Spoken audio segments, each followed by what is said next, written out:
Hi అండి, welcome to Missamma చెప్పే కథలు. కథ పేరు పరిష్కారం. రచయిత్రి ముచ్చి ధనలక్ష్మి గారు. ఈ కథ ఈనాడు ఆదివారం మ్యాగజైన్లో జూన్ నెలలో 8వ తారీఖు 2024లో వచ్చిందండి. ఇంకా కథలోకి వెళ్ళిపోదాము. టప్ టప్ నవల చదువుతూ అందులో పూర్తిగా మునిగిపోయిన నళిని ఉలిక్కిపడి లేచి హాల్లోకి పరిగెత్తుకొచ్చింది. చెల్లెలు బిందు ఎంతగానో ఇష్టపడి కొన్న కృష్ణుడి బొమ్మ, ఇలా వెన్న తింటున్న చిన్న కృష్ణుడి బొమ్మ కోసం ఎప్పటి నుండో వెతుకుతున్నానో. దీన్ని కానీ మా హాస్టల్స్లోకి తీసుకెళ్తే 3 ముక్కలు అవుతుంది, డౌట్ లేదు అని మరీ చెప్పి ఆ షెల్ఫ్లో పెట్టింది. ఇప్పుడు 3 కాదు 30 ముక్కలైంది. ఇది చెల్లికి తెలిస్తే ఇక 3వ ప్రపంచ యుద్ధమే. పగిలిన ముక్కలు ఒకవైపు అనిల్, మరోవైపు రాజ్ నిలబడ్డారు. నేను కాదు పిన్ని, వీడే, నల్లిని చూడగానే చెప్పాడు అనిల్. నేను కాదు, రాజ్ కూడా వచ్చి రాని మాటల్లో అరిచాడు. అరెరే ఏంటా సద్దం? తీరిగ్గా వంటిట్లో నుండి వస్తున్న సుజాతను చూసి మరింత ఆశ్చర్యపోయింది. పంచదార కోసం వచ్చాను, నువ్వేమో ఇంట్రెస్ట్గా ఏదో చదువుతున్నావు, ఎందుకులే డిస్టర్బ్ చేయటం అని ఆగి నళిని వైపు చూసింది. నళిని కళ్ళల్లో కోపం స్పష్టంగా కనపడుతోంది. ఈలోపే ఇంత చేశారా? అదిగో మీ పిన్నికి ఎంత కోపం వచ్చిందో చూడండి, చెప్తే వినరు కదా. ఇద్దరిని చెరో చేత్తో పట్టుకుని వెళ్ళిపోయింది. కనీసం సారీ కూడా చెప్పలేదు, ఒక్క మాట అనలేదు పిల్లల్ని. ఏడుపు మొహంతో అదంతా శుభ్రం చేసే పనిలో పడింది నళిని. ఇంత క్లోజ్గా ఇంట్లో తిరిగే సుజాత నళిని సొంత అక్క కాదు సరికదా, కనీసం కజిన్ కూడా కాదు, కేవలం నైబర్. అది కూడా సంవత్సరాలు కాదు, వాళ్ళు పక్క ఇంట్లో దిగి 2 నెలలే అయింది. నళినికేమో మొహమాటం ఎక్కువ, వాళ్ళకేమో కలుపుగోలుతనం ఎక్కువ. అంతే, 2 నెలల్లో నళిని ఇంట్లోనే కాదు కిచెన్లోకి వచ్చేంత చనువు వచ్చేసింది సుజాతకి. అసలంత ఛాన్స్ ఎలా ఇచ్చిందో, ఎప్పుడు ఇచ్చిందో అర్థం కావడం లేదు నళినికి. నళిని, కాఫీతో మళ్ళీ వచ్చింది సుజాత. ఇదిగో ఈ కాఫీ తాగు, ఇచ్చింది నళినికి. దాదాపు 1/2 కేజీ చక్కెర తీసుకెళ్ళి అరచేతిలో సగం కూడా లేని కప్పులో కాస్త కాఫీ పడేసింది జాలి తలిచి. ఇంతకీ ఈ బొమ్మ ఎంత? ఏం జరగనట్టు మామూలుగా అడిగింది. ఆ మొహంలో కనీసం సానుభూతి కూడా లేదు. లోపల నుండి పొంగుతూ వస్తూ బయటకొస్తున్న కోపాన్ని బలవంతంగా అంచుకుంటూ 3000 అంది. ఏంటి? నోరు తెరిచింది. ఆ చిన్న బొమ్మ 3000? అసలు నువ్వు బేరం ఆడవా? రేట్లు ఎంత పెరిగిపోతున్నాయో చూడు. అదే మా ఊళ్ళో అయితే. తెలివిగా సంభాషణ మరోవైపు మళ్ళించి ఆమె అతి తెలివికి పిచ్చెక్కింది నళినికి. తల దేనికేసి కొట్టుకోవాలో తెలియలేదు. తల్లి వెనకాలే పిల్లలు లోపలికొచ్చారు అనిల్, రాజ్. జస్ట్ ఇప్పుడే తాగాను, ముక్తసరిగా చెప్పింది. మీ పిన్నికి ఇంకా కోపం తగ్గినట్లేదురా, పదండి. అదేదో జోకులాగా నవ్వుకుంటూ వెళ్తున్న సుజాత వంక చూస్తూ దప్పున తలుపేసింది కోపమంతా చూపిస్తూ. మళ్ళీ పడుకునేలోపు రాకుంటే చాలు, విసుగ్గా కాఫీ సింక్లో పాడేసింది. ఏ ముహూర్తాన వాళ్ళు పక్క ప్లాట్లో దిగారో కానీ ఆ రోజు నుండి ప్రశాంతతే పోయింది నళినికి. జాబ్ వల్ల ఇంటికి ఇంట్లో వాళ్ళకి దూరమైన మంచి కుటుంబం తోడుందని ఆనందపడింది. వాళ్ళు దిగి పరిచయం చేసుకున్న మొదటి రోజు ఆ ఆనందం కనీసం వారం రోజులు కూడా ఉండలేదు. సుజాత గిరి ఇద్దరే సరైన జోడి. వచ్చిన 2వ రోజే పంచదార అడగడంతో మొదలైంది. అక్కడ నుండి ప్రతిరోజు ఏదో ఒకటి, బియ్యం, పప్పు, గుడ్లు అన్నీ. అదేం పెద్ద ఇబ్బంది అనిపించలేదు నళినికి. కానీ ఆ 2 పిల్లల అల్లరి మాత్రం భరించడం తన వల్ల అవ్వడం లేదు. అల్మారాలో అన్నీ బయటికి తీయటం, విసిరేయటం, అరుపులు, వద్దంటే గట్టిగా కేకలు.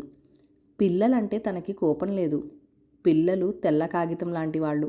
మనం ఎలా రాస్తే అదే కనిపిస్తుందని తనకి తెలుసు. తప్పు చేసినప్పుడు అలా చేయకూడదని చెప్తే కదా వాళ్ళకి అర్థమయ్యేది. మరోసారి చేసినప్పుడు తల్లి హెచ్చరికలు గుర్తొచ్చి ఆగేది. కానీ ఇక్కడ అదేం లేదు.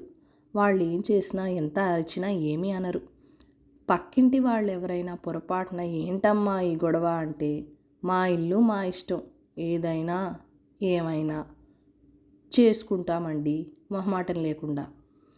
నిజం చెప్పవే, వాళ్ళింట్లో నువ్వు ఉంటున్నావా, మీ ఇంట్లో వాళ్ళు ఉంటున్నారా, లేక అందరూ కలిసే ఒకే ఇంట్లో ఉంటున్నారా?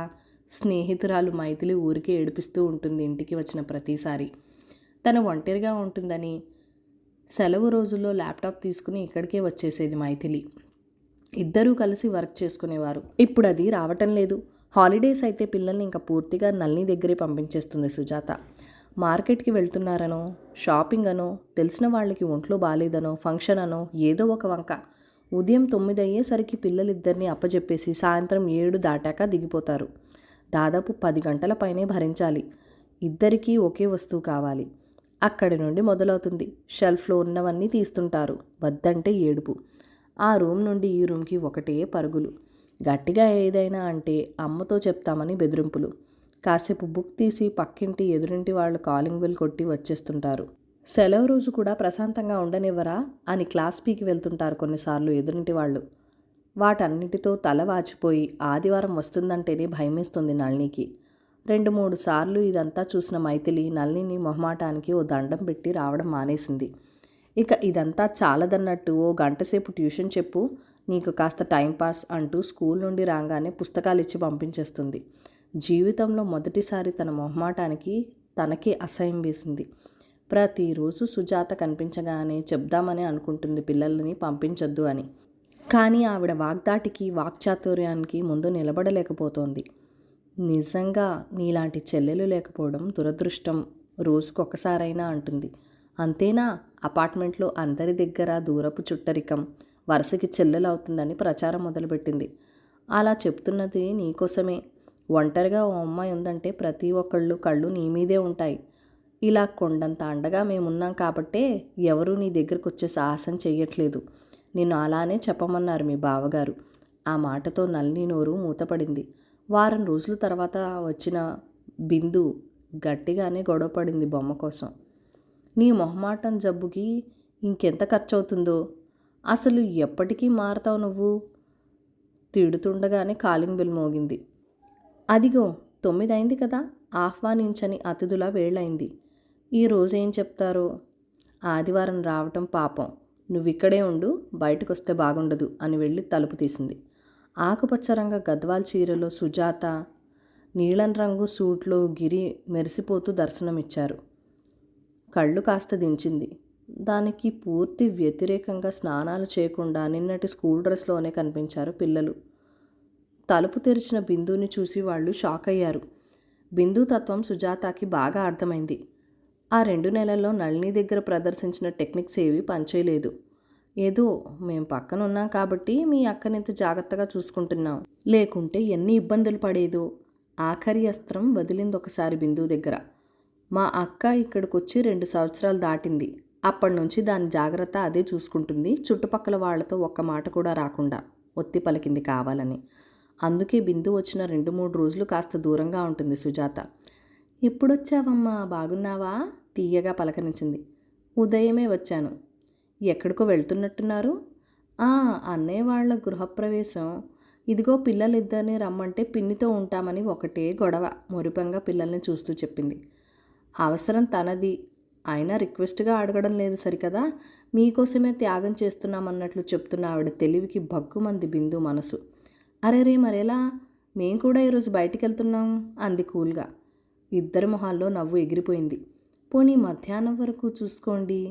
లేదండి, 10 నిమిషాల్లో కిందకెళ్ళాలి, క్యాబ్ కూడా బుక్ చేసేసాం. మారు మాట్లాడకుండా వెళ్ళిపోయారు పిల్లల్ని లాక్కొని. సాయంత్రం ఫంక్షన్ నుండి రాగానే వాచ్మెన్ని ఎంక్వైరీ చేసింది సుజాత. లేదమ్మా, వాడిద్దరూ కిందకి రాలేదు.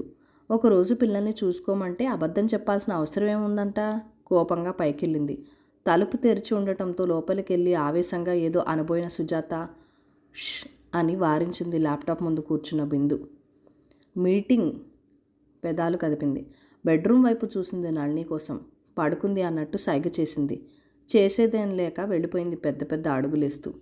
ఆ రోజు నుండి సుజాతని పిల్లల్ని అంతగా రానివ్వలేదు బిందు. మీటింగ్ ఉందని, వర్క్ ఉందని ఏదో ఒకటి చెప్పేది. పైకి బట్టలు ఆరేయటానికి వెళ్ళినప్పుడు మాత్రం నళినిని పట్టుకుంది సుజాత. అదేంటి నళిని, మీ చెల్లి ఎవరితోనూ కలవదు, కనీసం పిల్లల్ని కూడా దగ్గరికి రానివ్వదు. ఎంత చదువున్నా ఉద్యోగమున్నా రేపు పెళ్లి చేసుకోదా ఏం? అప్పుడేం చేస్తుంది? అత్తమామల్ని దూరంగా ఉంచితే ఊరుకుంటారా? ఆగ్రహం పట్టలేక అనేసింది. తన చెల్లి గురించి తనకే చెప్పడమా? నళినికి మామూలు కోపం రాలేదు. బిందు నిర్ణయమే కరెక్ట్ అనుకుంటూ కిందకెళ్ళింది. 15 రోజుల తర్వాత బిందు వెళ్ళిపోతుండటం చూసి హాయిగా ఊపిరి పీల్చుకొని ముందు రోజు చేసిన పాయసం తీసుకుని వెళ్ళింది. నళిని తలుపు తీసుకుని అడుగు పెట్టిందో లేదో భౌ భౌ అని భీకర అరుపులు. హడలిపోయి పాయసం బౌలు వదిలేసింది కిందకు. గోధుమ రంగులో ఉన్న కుక్క పిల్ల సోఫాలో నుండి డబ్బున గెంతి సుజాతని చూస్తూనే హోళీ ముద్దుగా పిలుస్తూ వచ్చింది నళిని. ఇదేంటి నళిని, ఎవరిది కుక్క? గుమ్మం బయటే నిలబడి అడిగింది. మా మైథిలి వాళ్ళది, వాళ్ళు బెంగళూరు వెళ్తూ నాకు ఇచ్చారు. అంటే నువ్వు పెంచుతావా? అంత భయంకరంగా అరుస్తోంది. నా గుండె ఆగిపోయిందనుకో. తల్లి వెనకే రాబోతున్న పిల్లల్ని చూసి మరోసారి అరిచింది. దెబ్బకు ఇద్దరు ఇంట్లోకి పరిగెత్తేశారు. అమ్మయ్యో, పిల్లలు చూడు ఎలా భయపడిపోయారో. ముందు దాన్ని కట్టే. అలా కట్టేస్తే రోజంతా అరుస్తూనే ఉంటుంది. అయినా చిన్నపిల్ల, అటు ఇటు తిరిగితేనే సరదా. ఆ డైలాగ్ సుజాతదే. పిల్లల్ని ఎప్పుడైనా పొరపాటున కాసేపు కూర్చోండ్రా వర్క్ ఉంది అంటే పిల్లలు కదా అటు ఇటు తిరుగుతేనే సరదా అంటుంది. అయినా నీకెలా కుదురుతుంది? ఆఫీస్కి వెళ్తావు కదా. వెళ్ళేటప్పుడు మైథిలి వాళ్ళ పెద్దనాన్నకి ఇచ్చి వెళ్తాను. వాళ్ళు సెకండ్ ఫ్లోర్లోనే ఉన్నారు కదా. హౌళీని ఒళ్ళో కూర్చోబెట్టుకుంటూ అంది. దాని వంక చూస్తూ మెల్లగా ఒక అడుగు వేసింది ముందుకి. భౌ భౌ ఇల్లు అదిరిపోయేలా అరుస్తూ సుజాత మీదకొచ్చింది. హౌళీ క్వైట్. ఇది ఇంతే. నాకు బాగా అలవాటయ్యి కనుక నాకు దగ్గరికి వచ్చింది. కానీ ఎవరిని ఒక పట్టాన నమ్మదు. ఎంత క్యూట్గా ఉంది కదూ. ఎత్తుకొని ముద్దాడింది. సుజాతని లోపలికి రమ్మని కూడా పిలవలేదు. చాలా క్యూట్గా ఉంది. వచ్చిన వారందరి మీదకి అరుస్తూ రావటం, రుసరుసలాడుతూ వెళ్ళిపోయింది. గుండెల్లో భారమంతా దిగిపోయింది నళినికి. లేకుంటే పగలంతా ఆఫీస్లో పనిచేసి సాయంత్రానికి ఇంటికి వస్తే చాలు, వాళ్ళిలా వీళ్ళిలా అంటూ అందరి మీద గాసిప్స్ విని విని పిచ్చెక్కిపోయింది. ఏ రోజైతే బిందుని తన ముందే తిట్టిందో ఆ క్షణమే సుజాత మీదున్న అభిమానం పూర్తిగా పోయింది. నళినికి హోళీ మీదున్న ఇష్టాన్ని చెరిపేయటానికి ప్రయత్నించి విసిగిపోయిన సుజాత దాన్ని మచ్చిక చేసుకోవడానికి గట్టిగానే ట్రై చేసింది. కానీ కొత్త వాళ్ళని చూస్తేనే మీదకు దూకే హోళీకి లొంగలేదు. ఒకసారి అనిల్ మెల్లగా బెడ్రూమ్లోకి దూరాడు, హోళీకి కనిపించకుండా. అంతే. హాల్లో నుండి కిచెన్లోకి, అక్కడి నుండి బయటికి వెంటపడి పరిగెత్తిచ్చింది. వాడు కింద పడి దెబ్బ తగిలించుకున్నాడు. నళినికి బాధ అనిపించినా తన చుట్టూనే తిరుగుతున్న హోళీని కొట్టలేకపోయింది. పదండ్రా, పిన్ని పిన్ని అని మీరే వెంటపడుతున్నారు. ఆవిడకి మనకన్నా ఆ కుక్కే ఎక్కువ.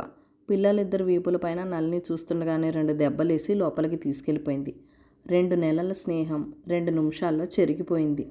పోన్లే, ఇక ఈ పంచదార పప్పు ఎగ్స్ ఏవి ఎక్కువ తేవక్కర్లేదు. ఎవరి మీద గాసిప్స్ విని మైండ్ అంతా పాడు చేసుకోనక్కర్లేదు. నవ్వుకుంటూ వెళ్తున్న నళిని వెనక బంతిలా ఎగురుకుంటూ ముచ్చటగా పరుగులు తీస్తూ వచ్చింది హోళీ.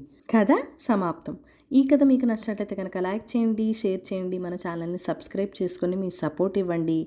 అలానే మీ ఫీడ్బ్యాక్ ఏదైనా సజెషన్స్ ఉంటే నాతో కామెంట్ సెక్షన్లో షేర్ చేసేసుకోండి. మీ లైఫ్లో కూడా మీ పక్కింటి వాళ్ళతో ఇలాంటి ఇన్సిడెంట్స్ ఏదైనా ఉంటే సరదాగా కామెంట్ చేయండి. Thank you for watching. Bye bye.